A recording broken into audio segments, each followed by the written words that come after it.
E aí, pessoal, tudo tranquilo? Tudo bacana? Bom, vamos aí dando continuidade ao nosso conteúdo, torcendo muito para a gente voltar às aulas presenciais, que eu acho que a gente acaba aproveitando bem mais, e também por causa do contato que a gente tem, né, mais próximo, podendo aí conversar, podendo tirar as dúvidas, mas durante esse período a gente precisa dar continuidade ao material e a gente vai dar continuidade aqui com a bioquímica, né? Nosso tema da aula de hoje vai ser a glicólise, tá? O que vem a ser a glicólise? Glicólise é a gente pegar a glicose, fazer uma série de reações químicas com ela para tentar, a partir daí, retirar um pouco da energia que está armazenada na glicose e aproveitar para ressintetizar o ATP. A gente tem que lembrar, né, que as células elas precisam do ATP para poder gerar energia para as suas funções. E a gente só tem como fazer isso, né, se a gente tiver o ATP, a concentração de ATP estiver suficiente dentro da célula. E como que a gente mantém? Através de uma série de vias metabólicas, a gente já conversou um pouco sobre isso, tá? E uma das vias metabólicas que a gente já comentou vem a ser a glicólise. Então, como é que isso funciona, né? Qual é essa fonte aí da glicose, como que a gente trabalha com essa questão? Bom, a glicose, ela pode vir aí basicamente de duas fontes, tá? Ela pode vir da alimentação ou ela pode ser produzida pelo nosso fígado. No nosso caso aqui, para o que a gente vai estudar, não importa se ela veio da alimentação, se ela veio do fígado. Importa que ela vai chegar nos tecidos através da corrente sanguínea. Chegando através da corrente sanguínea, ela vai entrar na célula e vai sofrer aquele processo que eu vinha falando de degradação, de quebra, até liberar energia para a produção do ATP, certo? Nessa imagem aqui, vocês podem ver, a gente está representando uma célula, tá? Então, essa parte aqui branca, né, é a parte interna da célula e aquela parte mais rosada lá é a parte extracelular, a parte de fora da célula. Então, vocês podem observar que está lá, ó, glicose sanguínea, né? Então, eu tenho a glicose sanguínea, ela tem que entrar na célula para que ela possa sofrer o processamento, para que ela possa liberar essa energia que ela tem armazenada. E como é que ela faz isso? Para ela poder passar na membrana, ela passa através de proteínas, proteínas essas chamadas de proteínas transportadoras de glicose, ou GLUT, que é da sigla em inglês. Então, tem proteínas chamadas GLUT, que elas são responsáveis por fazer com que a glicose que está lá fora, ela possa entrar e aí sofrer as suas transformações. No fígado e no músculo, além dela entrar e sofrer essas transformações aqui, né, ela pode também vir a se converter em glicogênio. Glicogênio é um carboidrato, que é um carboidrato que a gente tem dentro do músculo e do fígado e que são fontes, né, de reserva de glicose para essa glicose ser utilizada sempre que for necessário, né, aí nesses dois tecidos. Bom, e aí? E aí, que é o seguinte, quando a glicose entra na célula, o primeiro processo que ela vai sofrer se chama fosforilação. O que vem a ser uma fosforilação? Então, eu vou pegar a glicose e vou ligar a ela um grupamento fosfato, tá? E aí, isso aqui é a fosforilação. Mas como que isso é feito? Se você reparar, olha aqui, tem um ATP, adenosina trifosfato, né? Que a gente já falou sobre ela, aquela molécula lá tem 3 fosfatos. Essa adenosina trifosfato vai ceder, né, o seu fosfato lá para a glicose. E essa glicose vai receber esse fosfato e ela vai deixar de ser glicose e vai passar a se chamar glicose 6-fosfato. Bom, por que glicose 6-fosfato? A glicose é uma hexose. O que é uma hexose? É um açúcar com 6 carbonos. E aí a gente numera esses carbonos de acordo com a sequência. Carbono 1, 2, 3, 4, 5 e 6. E esse fosfato que ela vai receber, ele vai se ligar no carbono de número 6. E é por isso que a gente chama de glicose 6-fosfato.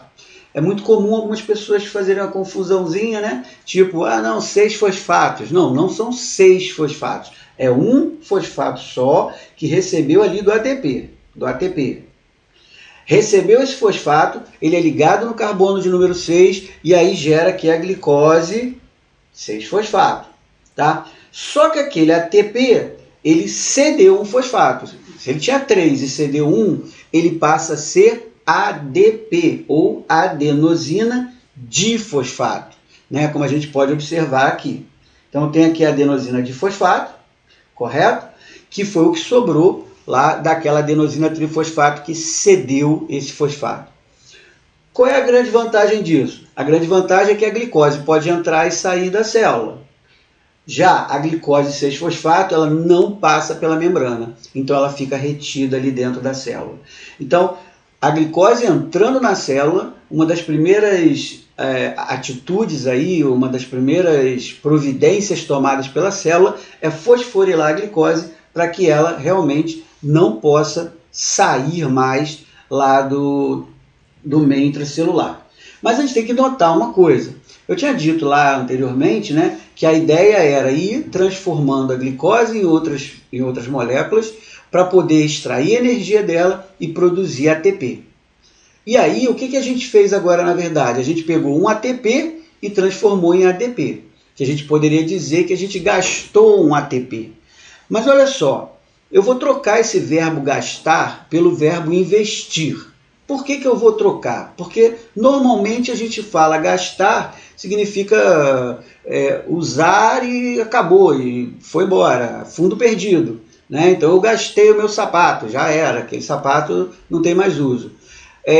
Investir é diferente. O que eu estou fazendo quando eu penso em investir? Eu estou pensando em dar algo para receber algo em troca e de preferência, e esse em troca que eu vou receber é mais do que aquilo do que eu forneci. Então, por isso que alguns autores chamam essa fase que eu vou descrever inicialmente de primeira fase ou fase de investimento. Né? Eu não vou produzir ATPs aí no início. Na verdade, eu vou investir ATPs. Então, primeira reação química, a glicose sofre uma fosforilação e se converte em glicose 6-fosfato. A partir daí, eu vou começar a ter uma série de reações. Então, a glicose 6-fosfato, ela vai ser isomerizada. O que significa ser isomerizada? Ela vai ser convertida numa outra molécula muito parecida. Né? Eu não vou ter mudança nos átomos, eu vou ter mudança só na forma dela, na estrutura dela. E aí ela deixa de ser glicose 6-fosfato e passa a ser frutose 6-fosfato. Olha ali, frutose 6-fosfato. Por que frutose 6-fosfato? Na verdade, continua sendo uma hexose, né? Tem 6 carbonos e o fosfato está lá ligado no carbono de número 6.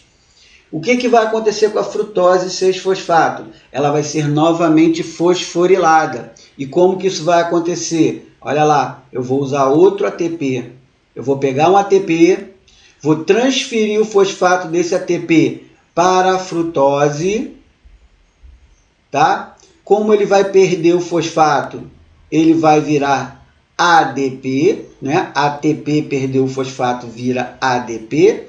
E a frutose 6-fosfato vai passar a ser uma frutose 1,6-bisfosfato. Então, olha só, preste atenção. Frutose 1,6-bisfosfato. A gente tem que seguir aquela mesma lógica. Se eu tenho uma frutose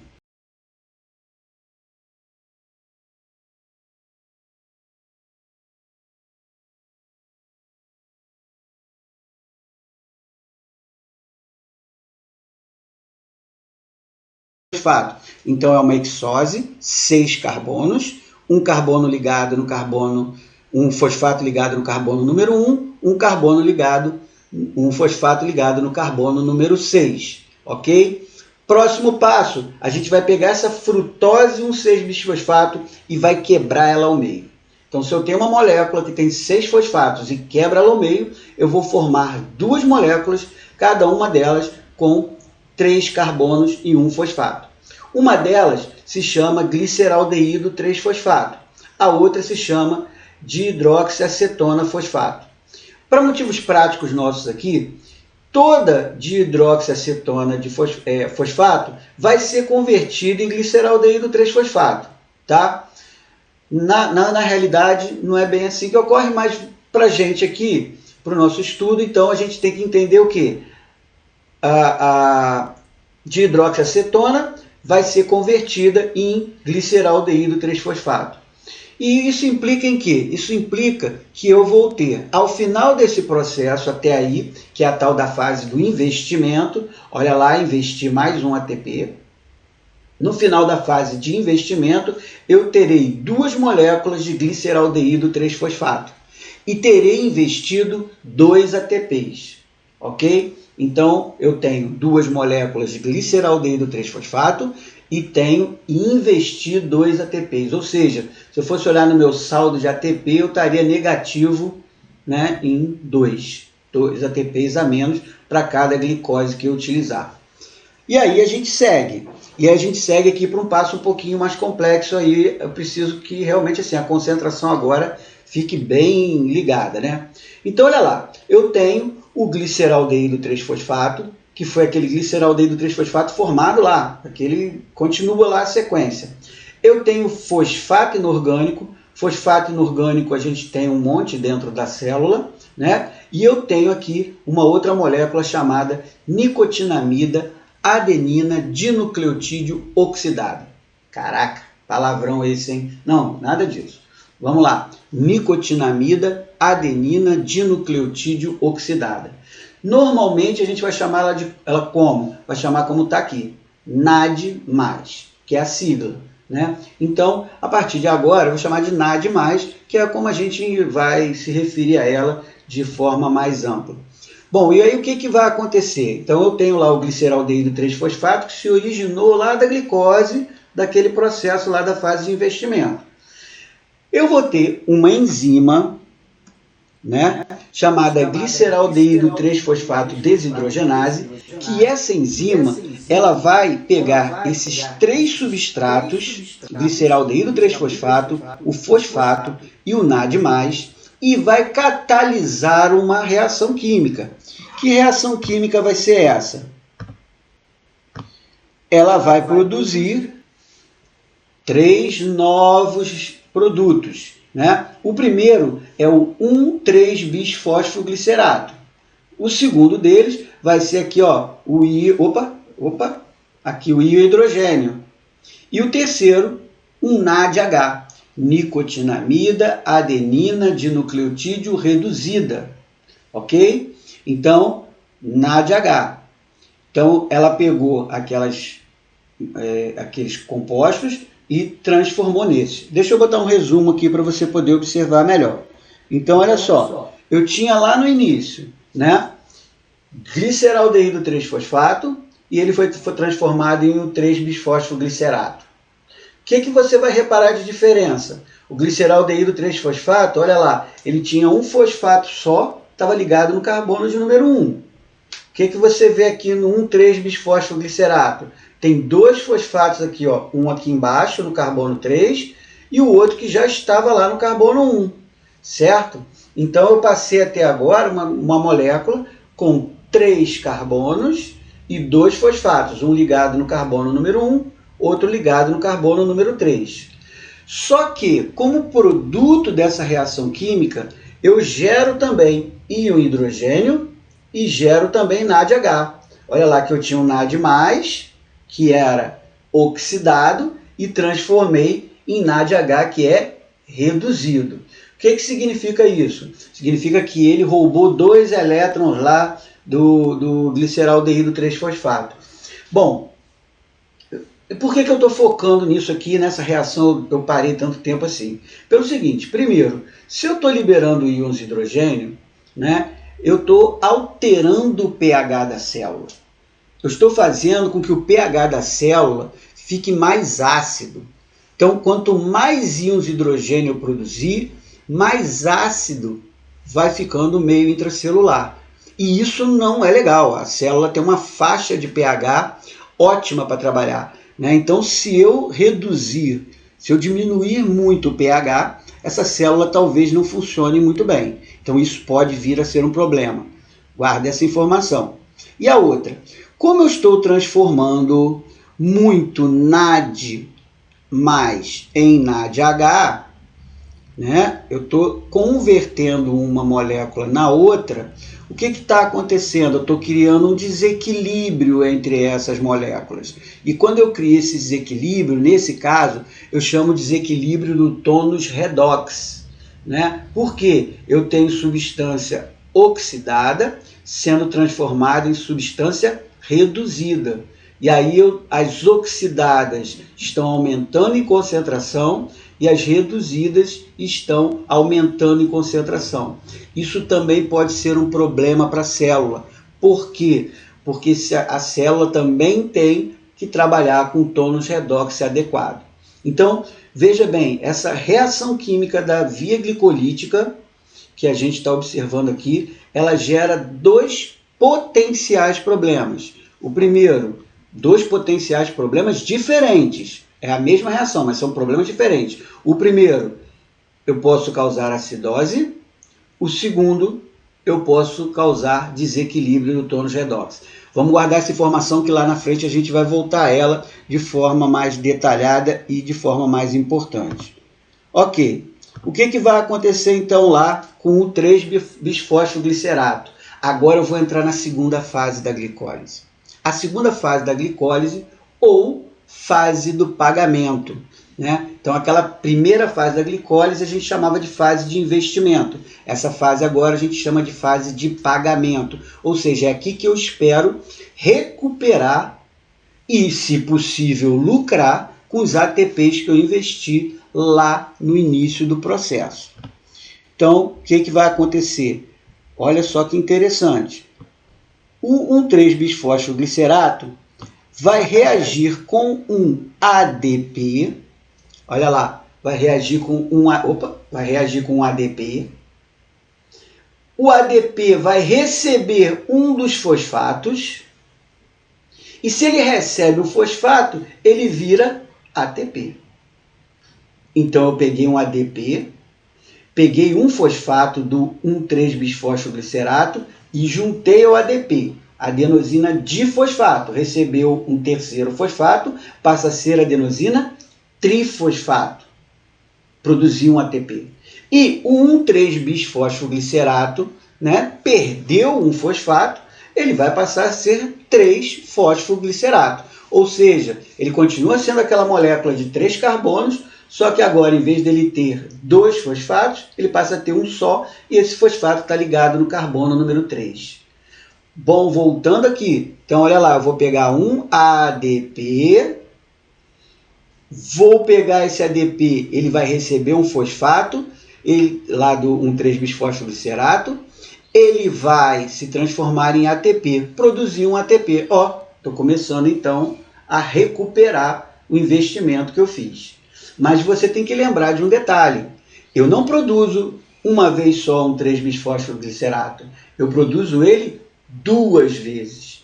E se eu produzo ele 2 vezes, essa reação química acontecerá 2 vezes. E se ela acontece 2 vezes, em vez de eu produzir um único ATP, eu vou produzir 2 ATPs.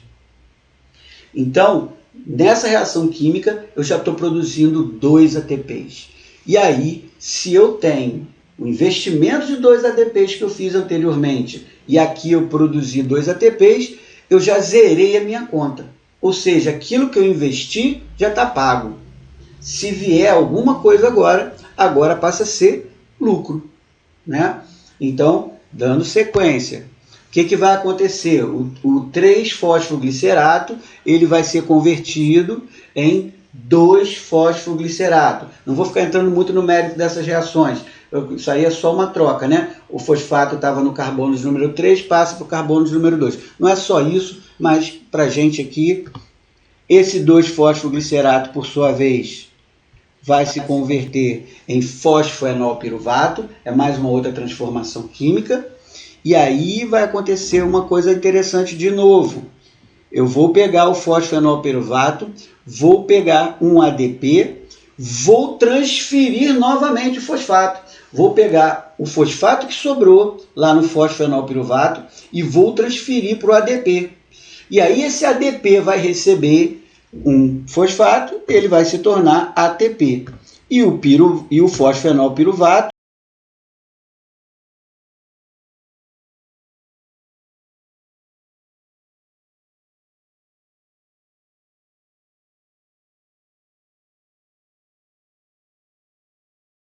e vai virar ATP, certo? Adenosina trifosfato. E o fosfenolpiruvato vai se converter em piruvato. Lembrando mais uma vez, toda essa sequência aqui que eu estou mostrando, acontece 2 vezes. E se ela acontece 2 vezes, tudo isso aqui está acontecendo em dobro, né? Se nessa reação química eu produzo 1 ATP, como ela acontece em dobro, eu vou produzir 2 ATPs. Então, na fase de pagamento toda aqui, eu acabo produzindo 4 ATPs, correto? 4 ATPs, só que eu investi 2. Então, se eu tenho 4 ATPs produzidos e investi 2, qual foi o meu lucro? Foram 2 ATPs.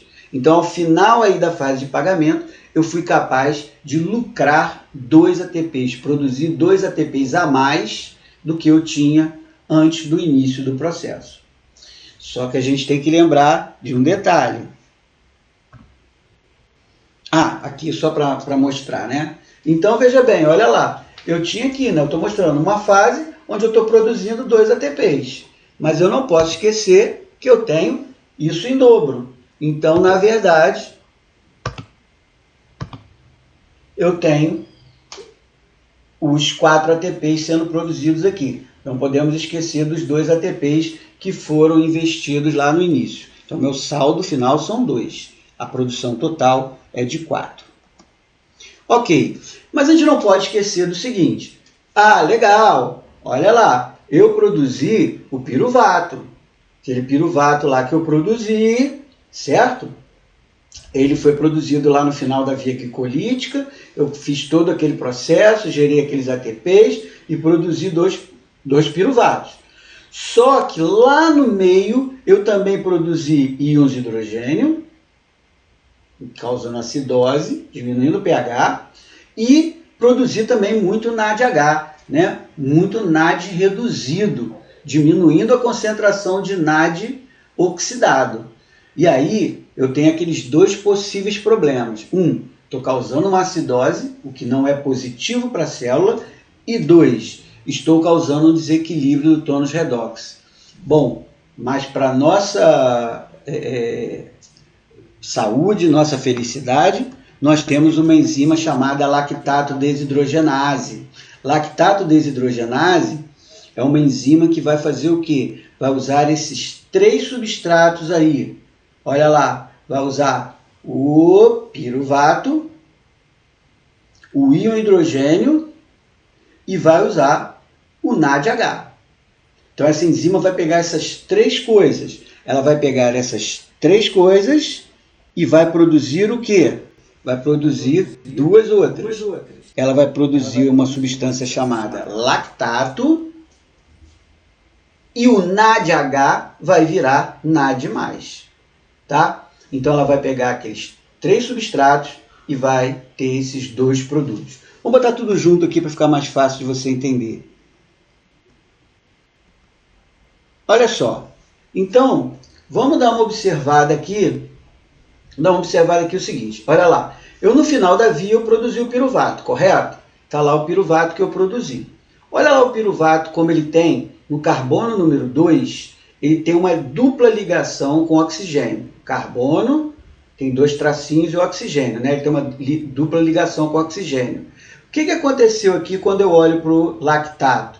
Eu já vou ter no carbono número 2 o oxigênio com uma ligação só com o carbono. E a outra ligação ele forma com o hidrogênio. E a outra, eu ainda tenho uma adição aqui de um segundo hidrogênio. Então eu vou ter 2 hidrogênios sendo ligados ao lactato. Eu vou ter um hidrogênio que vai ser ligado ao oxigênio e um hidrogênio que vai ser ligado diretamente ao carbono número 2. E aí eu formei o lactato. De onde vieram esses hidrogênios? Bom, um hidrogênio veio daqui, ó, do próprio hidrogênio que foi liberado. Então, como eu liberei hidrogênio, e agora eu liguei hidrogênio no piruvato para formar o lactato, eu estou reequilibrando o pH. Né? Porque se eu libero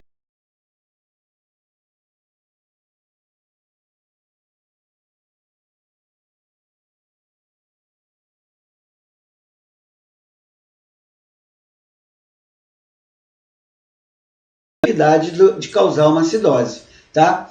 E além disso, né, como bônus a gente pode falar assim, eu estou pegando o NAD que está reduzido e estou oxidando ele, transformando ele em NAD+. Ou seja, lá no início eu estava desequilibrando o tônus redox e agora o que eu estou fazendo? Estou reequilibrando o tônus redox. Então, muito interessante a gente entender isso, porque algumas pessoas pensam muito no lactato de uma forma negativa. Pensam que o lactato, se produzir muito lactato é ruim. Na verdade, produzir lactato ajuda a célula a manter o pH e ajuda a célula a manter o tônus redox. Isso significa, na prática, que ajuda a célula a se manter funcionando. Ajuda a célula a manter-se mais tempo com suas funções sendo realizadas.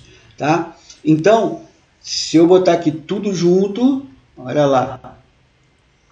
O que eu tenho aqui agora? Veja bem, lá no início, ó, olha lá, gliceraldeído 3-fosfato vai produzir NADH, vai produzir hidrogênio, está marcado ali nas setas brancas. Aí eu vou produzir um 3-bisfosfoglicerato. Aí vou continuar as reações, vou continuar até o piruvato. O que vai acontecer com o piruvato? O piruvato vai ser transformado em lactato. Para ser transformado em lactato, o que vai acontecer? Ele vai pegar um hidrogênio, ele vai pegar o NADH, certo? E vai converter o NADH em NAD+. E aí vai produzir o lactato. Se todo o piruvato produzido for convertido em lactato, é claro que isso não acontece dessa maneira, mas se todo ele fosse produzido, eu não ia produzir nenhuma acidose e eu também não ia produzir nenhuma alteração no tônus redox. Né? Então, quanto mais lactato eu consigo produzir, melhor, mais útil isso se torna para nossas células. Tá? Então, esse mito de que o lactato é um causador de problemas, na verdade não é. E a gente vai ver mais algumas coisinhas aqui sobre o lactato. A primeira coisa que a gente vai observar aqui é o seguinte: existe uma parceria enorme entre o fígado e o músculo, de várias coisas. Mas entre elas, tem uma parceria aqui que é o seguinte: olha lá, o músculo, ele produz lactato, correto? Então, lembra bem aqui o seguinte, eu fiz ali um resumo, né? Olha lá, glicose até piruvato. Ali você sabe que é glicose 6-fosfato, frutose 6-fosfato, frutose 6-bifosfato, mas eu botei ali tudo como uma seta só para dar uma resumida e cheguei já lá no final no piruvato. E o piruvato, o que eu faço com ele? Converto em lactato. Como o músculo em atividade, ele produz uma quantidade muito grande de lactato, parte desse lactato ele é exportado. Ele vai para a corrente sanguínea. No próximo slide eu vou mostrar isso para vocês.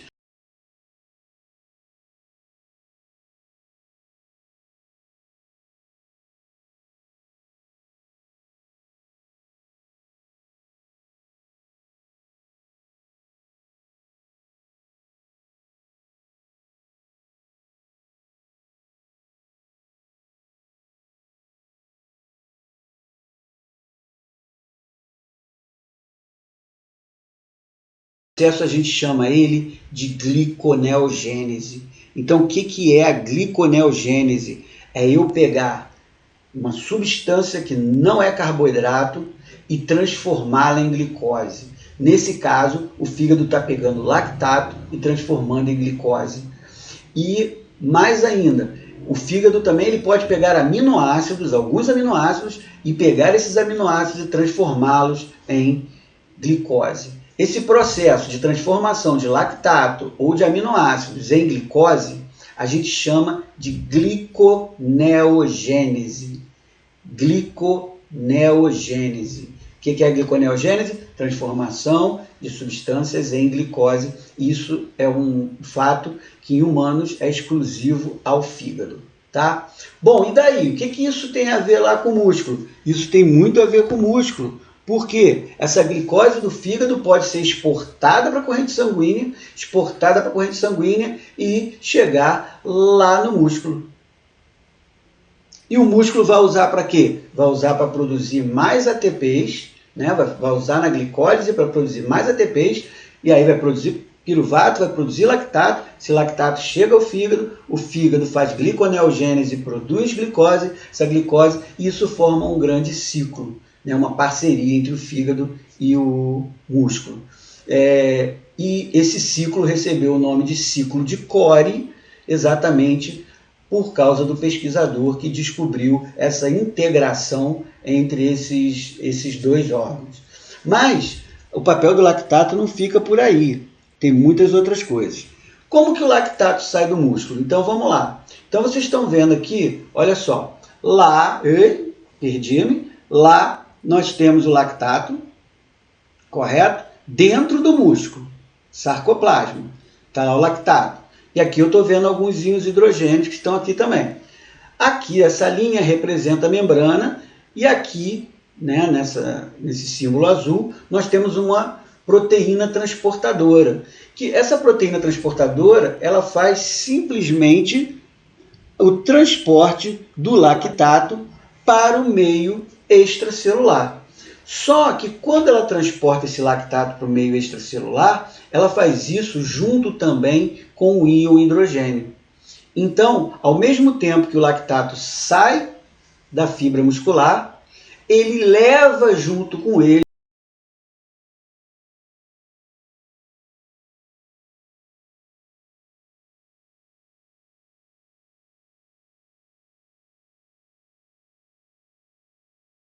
além de ser um aceptor de íons hidrogênio quando o piruvato é transformado nele, né? Piruvato transforma em lactato e aí você tem o hidrogênio sendo captado.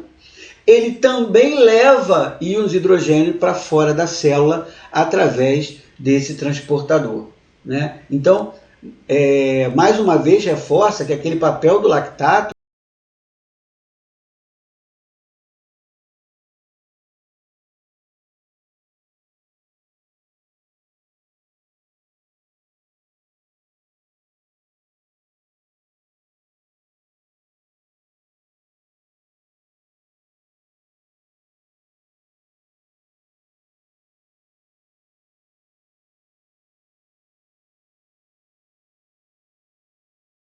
espalha pelo organismo todo. E uma série de órgãos vai aproveitar desse lactato.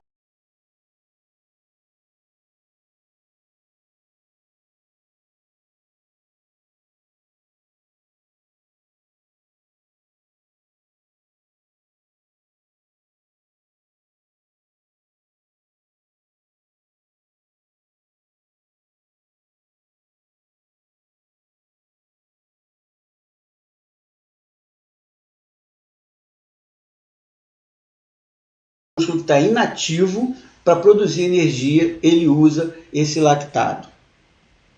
Bom, outro também é o músculo cardíaco. O músculo cardíaco adora lactato. Então, se tem lactato presente, o músculo cardíaco capta esse lactato e usa esse lactato também para produzir energia, para produzir ATP e utilizar lá nos seus movimentos de contração e relaxamento. Então, o músculo cardíaco também é um grande consumidor de lactato. O maior de todos, já falei sobre eles, é o fígado, é o tecido hepático, né, que pega o lactato para fazer gliconeogênese, né, e produzir mais glicose. E o último que eu vou citar aqui, não menos importante, mas vai ser o último que eu vou falar, é o cérebro. Então, o nosso cérebro, ele é um grande consumidor de lactato também.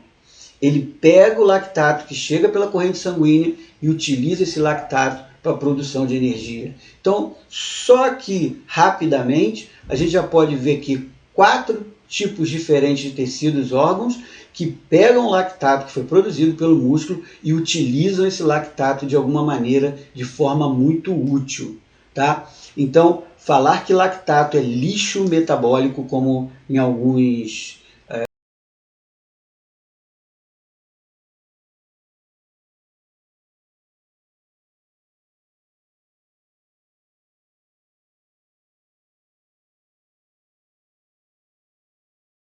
próprio músculo que o produziu, mas ele também pode ser consumido por diversos outros tecidos do organismo, inclusive esses quatro aí que eu citei, né, o músculo, os músculos, os próprios músculos, né, o músculo cardíaco, né, o coração, o fígado e o cérebro.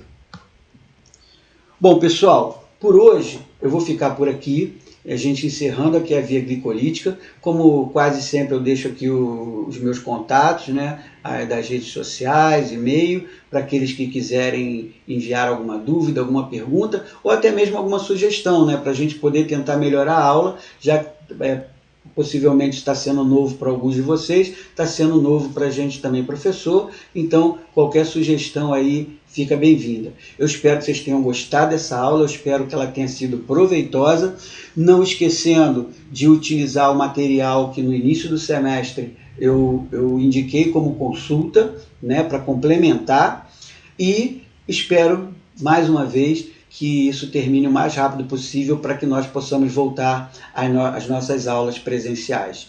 Um grande abraço para todo mundo.